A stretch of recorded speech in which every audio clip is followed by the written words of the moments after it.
ಏನಿದೆ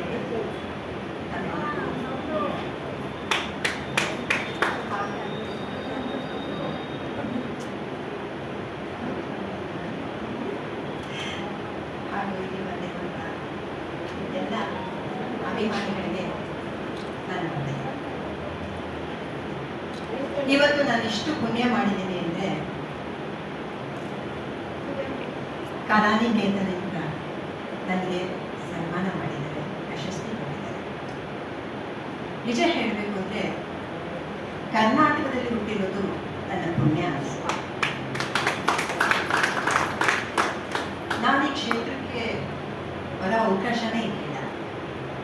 ನಮ್ಮ ತಾಯಿ ಕಲಾವಿದರೆ ಆದರೂ ನಮ್ಮ ತಂದೆ MLA ಆಗಿದ್ದರು.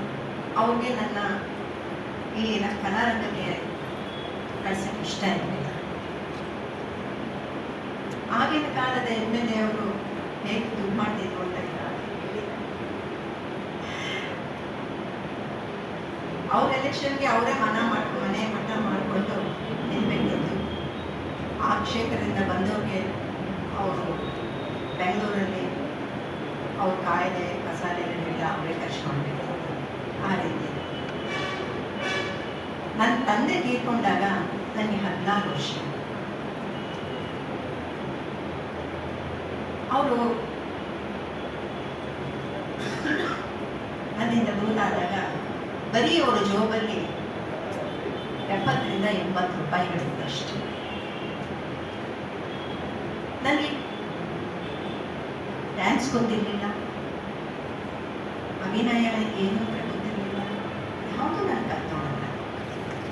ಆದರೆ ಜೀವನ ಅನ್ನೋದೊಂದು ಇದೆಯಲ್ಲ, ಅದು ನನಗೆಲ್ಲನೂ ಕಲಿಸಿದೆ.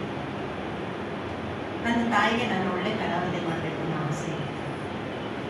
ಇವತ್ತು ನಾನು ಒಳ್ಳೆ ಕಲಾವಿದೆ ಆಗಿದ್ದೀನಿ ಅಂದರೆ ಅದಕ್ಕೆ ನನ್ನ ತಾಯಿ ಸಾಕ್ಷಿ. ಅವ್ರನ್ನ ಇವತ್ತು ನಾನು ನೆನಪು ಮಾಡಿಕೊಂಡು ಕಲಾವಿದಲ್ಲಿ ಎಷ್ಟೇ ನಾವು ಕಷ್ಟಗಳಿರುತ್ತೋ ನಾವು ಅಭಿನಯ ಮಾಡಬೇಕಾದ್ರೆ ಎಲ್ಲರೂ ಮಾಡ್ತೀವಿ. ಹಾಗೂ ನಮಗೆ ಈಗ ನಾಟಕ ಆಗಲಿ, ಸಿನಿಮಾ ಆಗಲಿ, ಸೀರಿಯಲ್ ಆಗಲಿ, ನಮ್ಮ ಪ್ರೊಡ್ಯೂಸರ್ಗಳು ನಮಗೊಂದು ಅವಕಾಶ ಕೊಟ್ಟು ಒಂದು ಪಾತ್ರ ಕೊಟ್ಟಾಗ ಅದನ್ನು ನಾವು ಮನಸ್ಫೂರ್ತಿಯಾಗಿ ಅಭಿನಯಿಸಬೇಕು. ಯಾಕೆಂದರೆ ಅವರು ನಮಗೆ ಅನ್ನೋದಾಗ್ತದೆ. ಒಬ್ಬ ಪ್ರೊಡ್ಯೂಸರ್ ಇದ್ದರೆ ಒಂದು 100 ಸಂಸಾರ ನಡೆಯುತ್ತೆ ಅಂತ ನಮ್ಮ ಪಕ್ಷ. ಕುವೆಂಪು ಪ್ರಕಾಶ್ ಬೇಡಪ್ಪ, ಈ ರಂಗ ಬೇಡ, ಒಳ್ಳೆ ಕೆಲಸದಲ್ಲಿದ್ದೀರ, ಕೆಲಸ ಮಾಡ್ಕೊಂಡಿದ್ದೀನಿ, ಬೇಡ ಅಂತ ಹೇಳಿದೆ. ಏಕೆಂದರೆ ನಮ್ಮ ಜೀವನದಲ್ಲಿ ತುಂಬ ಜನ ನೋಡ್ಬಿಟ್ಟಿದೆ, ತುಂಬ ವಿದ್ಯಾವಂತರು, ಒಳ್ಳೊಳ್ಳೆ ಕೆಲಸದಲ್ಲಿರೋರು, ಅದನ್ನೆಲ್ಲ ಬಿಟ್ಟು ಬಂದಿದೆ. ಅಲ್ಲಿ ಯಶಸ್ಸು ಸಿಕ್ಕಿದ್ರೆ ಸಂತೋಷ, ಈ ಕಡೆನೂ ಇಲ್ಲ ಆ ಕಡೆನೂ ಇಲ್ಲ ಅಂತ ಆಗ್ಬಿಟ್ರೆ ಜೀವನ ತುಂಬ ಕಷ್ಟ. ಅದರಲ್ಲೂ ಹೆಣ್ಮಕ್ಳಿಗೆ ನಾವು ಹೋಗಿ ಎಲ್ಲೂ ಕೆಲಸ ಮಾಡೋಕ್ಕಾಗಲ್ಲ. ಇದೇ ನಮ್ಮ ಜೀವನ, ಮಾಡಬೇಕು. ಪ್ರಕಾಶ್ ಅವರು ನನ್ನ ಮೇಲಿಟ್ಟಿರೋ ಅಭಿಮಾನಕ್ಕೆ ನಾನು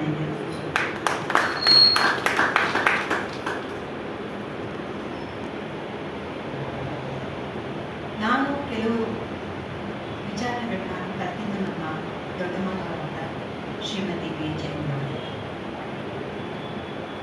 ಅದು ಇವತ್ತಿವರೆಗೂ ನಾನು ಹಾಗೆ ಮಾಡ್ತೀನಿ. ನನ್ನ ಯಜಮಾನಿ ಅವರು ನನ್ನ ಕಲಾ ವಿದ್ಯಾರ್ಥಿಗೆ ತುಂಬ ಸಂತೋಷ ಪ್ರೋತ್ಸಾಹ. ಹಾಗೂ ನನ್ನ ಮಕ್ಕಳು ಅವರು ಅಷ್ಟೇ, ನನ್ನಯ್ಯ ಎಲ್ಲರೂ. ನಿಮ್ಮೆಲ್ಲರ ಪ್ರೀತಿ ಗಳಿಸಿರೋದಕ್ಕೆ ನನ್ನ ಜನ್ಮ ಸಾರ್ಥಕ. ನಿಮ್ಮೆಲ್ಲರ ಪ್ರೀತಿ, ಅಭಿಮಾನ, ಆಶೀರ್ವಾದ ಇದೇ ರೀತಿ ನನ್ನಿರಲಿ ಹಾಗೂ ಎಲ್ಲ ಕಲಾವಿದರಿರಲಿ ಅಂತ ನಾನು ಇವತ್ತು